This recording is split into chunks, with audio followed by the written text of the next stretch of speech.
श्री राधे राधे। भक्तों, तीर्थों में वास करना,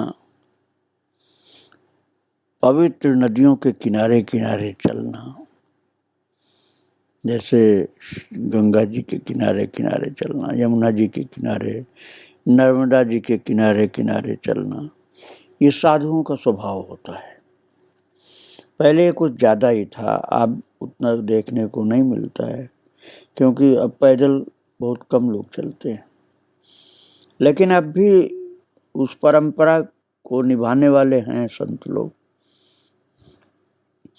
जो गंगा जी, नर्मदा जी, यमुना जी, इनके किनारे चलते रहते हैं। तो उड़िया बाबा भी इसी स्वभाव के थे। उड़िया बाबा के विषय में सुना रहा था आपको कि अनूप शहर में थे, फिर उसके बाद वो चले हैं गंगा जी के किनारे किनारे हरिद्वार की तरफ। तो अनूप शहर से और ऊपर अर्थात उत्तर की ओर चलने पर भगवानपुर पहुंचे। भगवानपुर से आगे गए तो पूठ पहुंचे, पूठ नाम की जगह, और उसका प्राचीन नाम पुष्पावती है, जहाँ शंकराचार्य जी ने भी, आदि शंकराचार्य ने भी तप किया था। और वहाँ साधु गृहस्थ और साधुओं के बीच में जो विवाद था कि बड़ा कौन है, साधु या गृहस्थ, उस बात को मैं कल आपको सुनाया था, जिसका सार ये था कि साधु को ये सोचना चाहिए कि गृहस्थ जो है हमारे माता पिता की तरफ पोषण करते हैं, और गृहस्थ को सोचना चाहिए सर्वस्व त्यागी भगवान के प्रिय हैं, इसलिए महान है। तो ये समाधान दिया था उड़िया बाबा ने कि साधु को तो ये सोचना चाहिए कि भैया गृहस्थ आश्रम हम लोगों के पोषक है, इसलिए ये माता पिता के समान है। और गृहस्थ को सोचना चाहिए कि सर्वस्व त्याग करके भगवान की चरण में पहुंचे हैं ये, इसलिए यही पूज्य हैं गृहस्थ लोग, ये समझें साधुओं के लिए। तो ये पूठ की बात मैंने सुनाई थी आपको। और पूठ से प्राय 10 मील उत्तर में गढ़मुक्तेश्वर है, जहाँ उड़िया बाबा समय समय पर बहुत बार गए थे। दंडी स्वामी श्री सोम तीर्थ जी अधिकतर गढ़मुक्तेश्वर में रहते थे। उनसे बड़ा प्रेम था उड़िया बाबा का। एक बार ब्रह्मर्षि दास नाम के एक संत उनके पास ठहरे हुए थे गढ़मुक्तेश्वर में। तभी वहाँ चर्चा चली महाराज जी की, उड़िया बाबा की चर्चा चली, और उनके मन में ऐसा संकल्प हुआ कि ये तो उड़िया बाबा भी इस समय इधर पधारते तो बड़ा आनंद होता। और शाम को ये चर्चा चल रही थी, सुबह वो गंगा तट पर गए तो उड़िया बाबा गंगा जी किनारे विराजमान थे। दर्शन करते ही चरणों में गिर पड़े और रोने लगे। महाराज जी ने सिर पर हाथ फेरते हुए पूछा, कहाँ ठहरे हो? उन्होंने कहा, दंडी स्वामी सोम तीर्थ के पास। तो बोले, किसी से हमारे आने की बात मत कहना। तो उन्होंने कुछ निवेदन करने की इच्छा प्रकट की। तो इस पर उड़िया बाबा बोले, हाँ क्या पूछना है, पूछो। तो ये बोले, भगवान, मन की चंचलता के विषय में वीरवर अर्जुन ने जो प्रश्न किया है वो तो सभी साधकों का प्रतिनिधित्व किया है ना। ये बात ब्रह्मर्षि दास महाराज जो गढ़मुक्तेश्वर में रुके हुए थे, उन्होंने उड़िया बाबा से कहा। जो ब्रह्मर्षि दास दंडी स्वामी सोम तीर्थ के पास रुके हुए थे, तो वो बोल रहे हैं उड़िया बाबा से, ब्रह्मर्षि दास जी, कि कोई भी साधक इस विषय में अपना अनुभव उन्हीं शब्दों में व्यक्त करेगा तथा श्री भगवान ने भी उसका उचित उत्तर ही दिया है, किंतु इसके सिवाय यदि उसका कोई और सरल सा मार्ग या समाधान हो तो बताने की कृपा करें। मन की चंचलता के विषय में तो महाराज उड़िया बाबा हंसते हुए बोले, बेटा जैसे जहाज के कौवे को बैठने की दूसरी जगह न मिलने पर अंत में लौट करके उसी जहाज पर ही आकर बैठता है, उसी प्रकार जब मन को भी कोई और अवलंबन न मिले तो वो स्वयं शांत हो जाएगा। देखो, मन के आगे दो ही मार्ग हैं, एक विषय चिंतन का और दूसरा ब्रह्म चिंतन का। ये जो ब्रह्म चिंतन में लगा रहे तब तो ठीक है, नहीं तो विषय चिंतन ही करेगा। अतः उसे पुनः विषय चिंतन से हटाकर ब्रह्म चिंतन में लगाते रहना चाहिए। उड़िया बाबा ने कहा, जब श्रुति कहती है कि सर्वम खल्विदं ब्रह्म नेह नानास्ति किंचन, अर्थात सब कुछ निश्चय ही ब्रह्म है और कुछ नहीं है, तो बार बार इसी का विचार करना चाहिए और इसकी दृढ़ता हो जाने पर फिर भला विषय चिंतन कैसे हो सकता है। फिर उन्होंने, जो ब्रह्मर्षि दास जी महाराज थे, रोते रोते साष्टांग दंडवत किया। तो महाराज जी बोले, बेटा तुम इस तरह गिर करके प्रणाम क्यों करते हो? उन्होंने बड़े विनम्र शब्दों में कहा, हाथ जोड़कर कहा, आप जैसे गुरुजनों के अकुतो है श्री चरणों में गिरकर ही संसार के सम्मुख उठने लायक होगा, नहीं तो कुचल देने के लिए सारा संसार कटिबद्ध रहता है। ऐसा कौन व्यक्ति हुआ है जिसका सिर संसार वालों ने नहीं कुचला हो? संसार के सामने तो वही सिर उठा सकता है जिस पर आप जैसे गुरुजनों का वरदहस्त अभय मुद्रा के साथ सुशोभित हो। इसलिए मैं दंडवत करता हूँ। दंडवत करने को तो भगवान ने भी कहा है ना, 4 अध्याय में श्रीमद् भगवद गीता में, तद विद्धि प्रणिपातेन परिप्रश्नेन सेवया। एक बार ब्रह्मर्षि दास ने पूछा उड़िया बाबा से कि महाराज जी, हम लोग जो घर बार छोड़ करके चले आते हैं, क्या यही वैराग्य का स्वरूप है या कुछ और भी है? तब बाबा बोले, जन्म मृत्यु जरा व्याधि दुख दोषानुदर्शनम। ये गीता जी के 13वें अध्याय में उड़िया बाबा ने ये बात बोली कि गीता के 13वें अध्याय को पढ़ो, उसमें लिखा हुआ जन्म मृत्यु जरा व्याधि दुख दोषानुदर्शनम, अर्थात जन्म मृत्यु जरा व्याधि, इनके दुख को, इनके दोष को देखना चाहिए। ये है वैराग्य। इस वाक्य की अपरोक्ष अनुभूति जब भगवान बुद्ध की तरह से पद पद पर होने लगे, तब समझना चाहिए कि सच्चा वैराग्य हुआ। यदि ऐसा न हो तब तो वैराग्य की विडंबना ही समझनी चाहिए। ये तो केवल वैराग्य का औपचारिक ढंग है। भक्तों, उड़िया बाबा भगवान बुद्ध को बहुत मानते थे। हर बात में भगवान बुद्ध की बात ले आते थे कि ऐसा होना चाहिए। और बहुत से संत नहीं मानते हैं। अब क्या कहें, इतने बड़े महान पुरुष उड़िया बाबा एक आदर्श उच्च कोटि के ज्ञानी भक्त थे। उनकी बात को इसीलिए मैं सुनाता हूँ कि हमें उनकी बात माननी चाहिए। फिर महाराज जी ब्रह्मर्षि दास ने प्रश्न किया कि हम लोग जो रात दिन कथा कीर्तन को ही महत्व देकर उसी में लगे रहते हैं, क्या यही भक्ति का शुद्ध स्वरूप है? इस पर महाराज जी उड़िया बाबा ने कहा, नहीं, ये तो सामान्य कोटि की बात है तो ये भी भक्ति, लेकिन सामान्य कोटि की भक्ति की बात है। इसको वैधि भक्ति कहते हैं, इसको वैधि भक्ति कहते हैं। भक्ति का शुद्ध स्वरूप तो भगवान शंकराचार्य ने बताया, ऐसा उड़िया बाबा ने कहा। उन्होंने कहा शंकराचार्य जी ने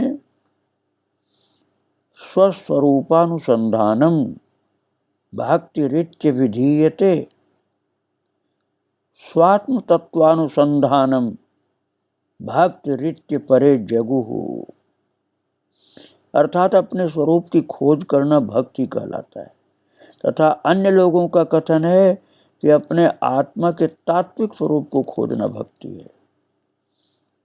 और गोस्वामी तुलसीदास जी भी तो कहते हैं, मम दर्शन फल परम अनुपा, जीव पाव निज सहज स्वरूपा। फिर ब्रह्मर्षि दास जी महाराज गढ़मुक्तेश्वर वाले बोले बाबा से, महाराज जी ज्ञान की केवल बड़ी बड़ी बातें बनाना ही ज्ञान की परिभाषा है अथवा किसी स्थिति विशेष या अनुभूति की अपेक्षा है? तो बाबा ने कहा, न योगेन न सांख्येन कर्मणा नो न विद्या ब्रह्मात्मैकत्वबोधेन मोक्ष सिद्ध्यति नान्यथा। भैया मोक्ष तो ब्रह्म और आत्मा की अभिन्नता का अपरोक्ष ज्ञान होने पर ही हो सकता है। योग सांख्य कर्म अथवा किसी भी अन्य विद्या से मुक्ति नहीं हो सकती। भक्तों में ज्ञान मार्ग की बात है, भक्ति से भी मुक्ति होती है या भक्त लोग संदेह मत करना, इसलिए ये बात मैंने बोला। ज्ञान मार्ग में तो जो बाबा ने कहा वही है, वो ब्रह्म और आत्मा की अभिन्नता का अपरोक्ष ज्ञान होने पर मुक्ति। लेकिन भक्त की भी मुक्ति होती है। आप ये मत समझना कि भक्ति मार्ग वाले मुक्ति नहीं प्राप्त कर सकते। और मोक्षदा तो पुरियां हैं साथ, उनमें भाव से सेवन करो तो उससे भी मुक्ति मिलती है। योग सांख्य कर्म अथवा किसी भी अन्य विद्या से मुक्ति नहीं हो सकती है, ऐसा बाबा ने बताया। लेकिन इसमें उन्होंने भक्ति नहीं बोला है कि भक्ति से मुक्ति नहीं हो सकती। देखो, मनुष्य में जो भी कला कौशल वाणी की प्रखरता अथवा विद्या आदि चमत्कारी गुण होते हैं, वे सब तो उसके भोग के साधन हो सकते हैं। बाबा कहते थे मोक्ष का साधन पूर्ण रूप से नहीं हो सकता। ज्ञान का स्वरूप तो है स्वरूप स्थिति, स्वस्वरूपावस्थानम ज्ञानमित्य विधीयते। ब्रह्मादि नित्य सिद्धि भी बिना स्वरूपावस्थान के आधे क्षण भी नहीं रहते। अतः सदैव स्वरूप स्थिति पर ध्यान रखना चाहिए। भक्तों, भक्ति मार्ग में यही स्वरूप स्थिति होती है कि हम भगवान के हैं, ये ध्यान बना रहे। दासो हम कौशलेन्द्रस्य रामस्य कृष्ण कर्मणा। ज्ञान मार्ग में आत्मा रूप अपनी स्थिति और भक्ति मार्ग में हम प्रभु के हैं, केवल प्रभु के हैं। इस तरह से बाबा ने गढ़मुक्तेश्वर में सत्संग किया था। और एक बार जिला बिजनौर में दारा नगरगंज गए थे बाबा। वहाँ संतों में परस्पर सत्संग हो रहा था। तो एक सत्संगी ने उड़िया बाबा से प्रश्न किया था कि जो लोग बोध हो जाने पर वर्णाश्रम धर्म को त्याग देते हैं, उनके विषय में आपका क्या मत है? तो उड़िया बाबा ने कहा, यद्यपि ज्ञानी के लिए शास्त्र का कोई शासन नहीं होता है, तथापि ये तो नियम ही है कि बोध की प्राप्ति अंतःकरण शुद्ध होने पर ही होती है।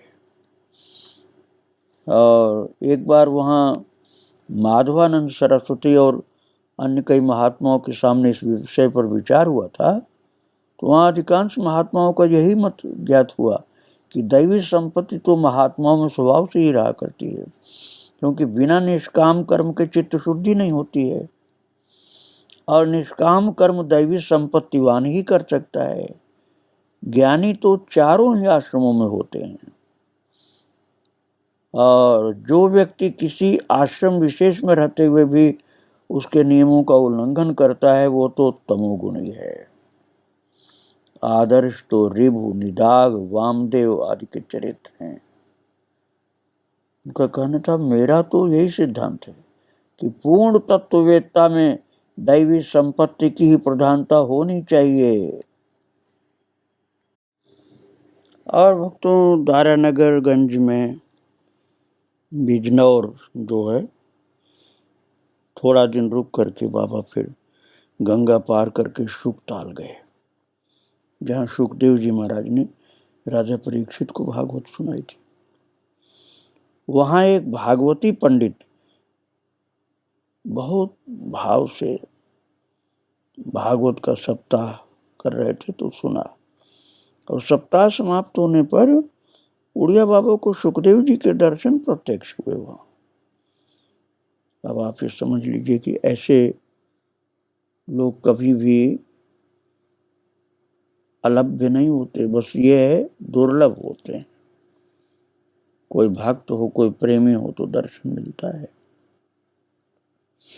और इसी प्रकार अनेकों महात्माओं से मिलते और उनका सत्संग करते बाबा ऋषिकेश तक गए। उड़िया बाबा हरिद्वार में योगीराज श्री सियाराम परमहंस आदि से, तथा ऋषिकेश में नेपाली बाबा स्वामी अनंतानंद जी और विरक्त श्रोमण स्वामी मंगलनाथ जी आदि प्रमुख संतों से मिले। इससे आगे जाने का विचार नहीं था महाराज जी का। कहते थे कि बद्रिकाश्रम जाकर फिर क्या लौटना, जाना ही होगा तो फिर लौट के नहीं आना होगा। तब से अधिकतर कानपुर और लक्ष्मण झूला के मध्यवर्ती गंगा तट पर विचरते रहे। एक दिन स्वयं कह रहे थे महाराज जी उड़िया बाबा कि काशी से लक्ष्मण झूला तक तो हमारा घर हो गया है, यहाँ कहीं छिप कर नहीं रह सकता। साधु संत लोग सब पहचान लेते हैं, भक्त लोग पहचान लेते हैं।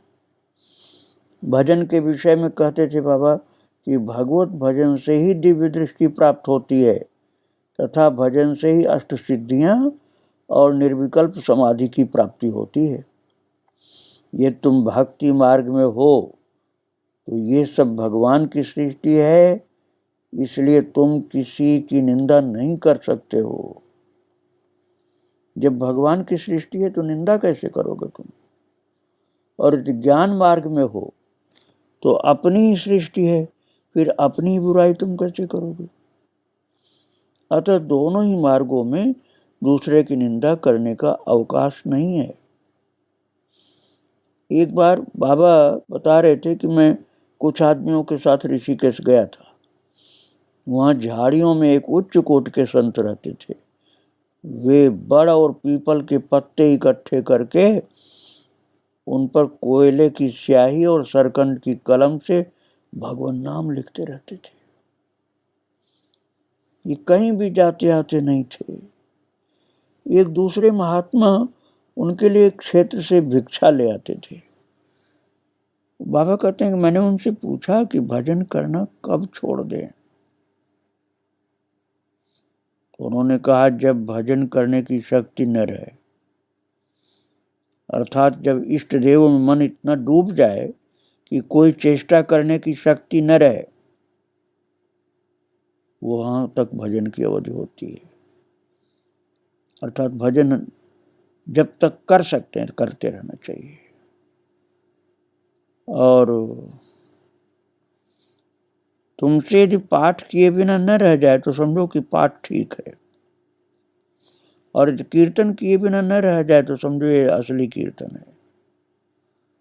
ये ध्यान तुम्हारा आहार होगा तो भोजन वाला आहार कम हो जाएगा। जब भगवान का अनुराग होता है तो फिर भूख का ध्यान कहाँ रहता है, भोजन का ध्यान कहाँ रहता है।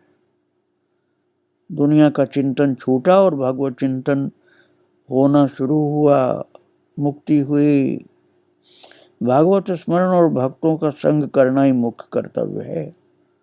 भगवान का स्मरण और भक्तों का संग। भगवान में प्रेम हो जाने पर मन, वाणी, शरीर और श्वास सब स्थिर हो जाते हैं। उड़िया बाबा ने अपना अनुभव की बात बताई थी कि भगवान में प्रेम हो जाएगा तो मन भी स्थिर होगा, वाणी भी स्थिर होगी, शरीर भी स्थिर होगा, यहाँ तक कि श्वास भी स्थिर हो जाता है। और भक्तों, उन्हीं दिनों एक संत थे जो बहुत महान माने जाते थे, दास शेष जी। वो अधिकतर भावावेश में रहते थे।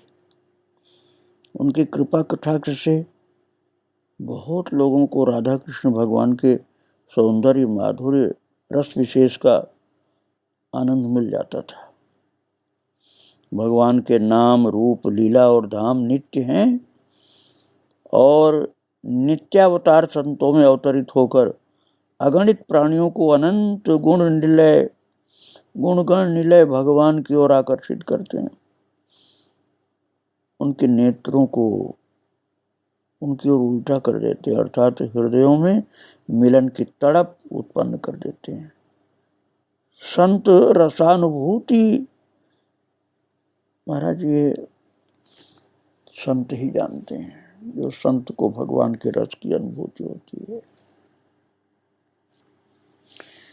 वो दिव्य सौंदर्य बड़ा अद्भुत है, उसे कहा सुना नहीं जा सकता, केवल अनुभव किया जा सकता है। उसके लिए जो तड़प चालू होती है तभी रस मिलता है। और उन्हीं संत ने बतलाया हरि बाबा का नाम उड़िया बाबा को। फिर उन्हीं की कृपा से बांध धाम पर हरि बाबा, उड़िया बाबा, इन महान पुरुषों का दर्शन भक्तों को मिलने लगा। जो दास शेष जी की बात मैं आपको सुना रहा था, वो ऐसा समझिए कि संतों के विषय में वो बताते रहते थे। तो बहुत से संत ऐसे थे जो उनके माध्यम से बताए जाने पर बांध धाम पर पहुंचे और उड़िया बाबा, हरि बाबा दोनों का दर्शन प्राप्त किए। बात यह है कि संत दर्शन और संत के सानिध्य की महिमा हर कोई जानता नहीं होता।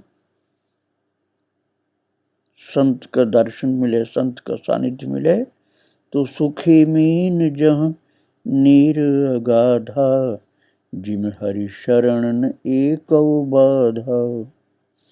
वो स्थिति प्राप्त हो जाती है संत भक्त के चरणों में।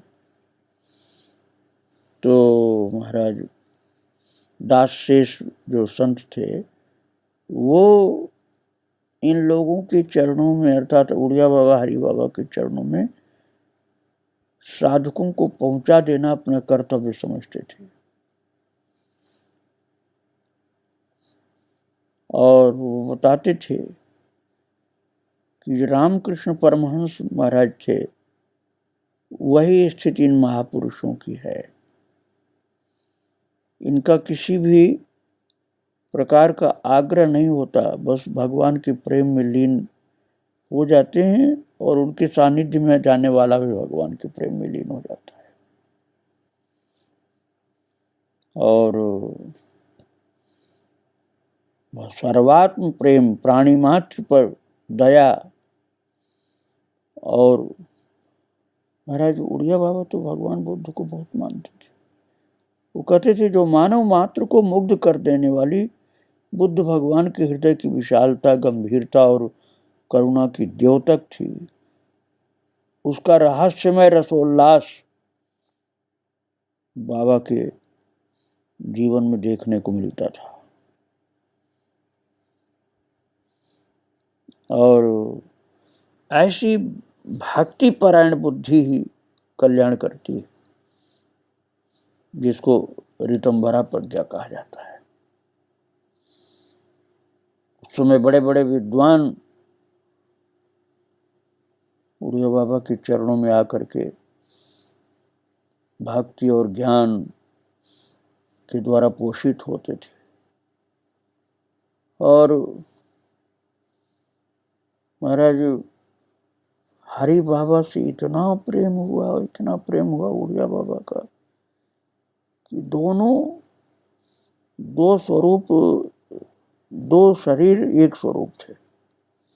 देखने में दो थे, वास्तव में एक ही थे। ऐसे विराजमान होते थे दोनों लोग एक साथ। यदि हरि बाबा का चरित्र में भक्तों आपको 34 भाग में सुना चुका हूँ पहले, लेकिन अब उड़िया बाबा के चरित्र में हरि बाबा की चर्चा न की जाए तो जैसे उड़िया बाबा का चरित्र संपूर्ण नहीं होता है। इसलिए मैं थोड़ी चर्चा हरि बाबा की करूँगा। आज तो महाराज जी को प्रणाम करके यहीं विराम दे रहा हूँ। हरि बाबा की चर्चा कल करूँगा मैं। श्री राधे राधे, जय श्री राधे।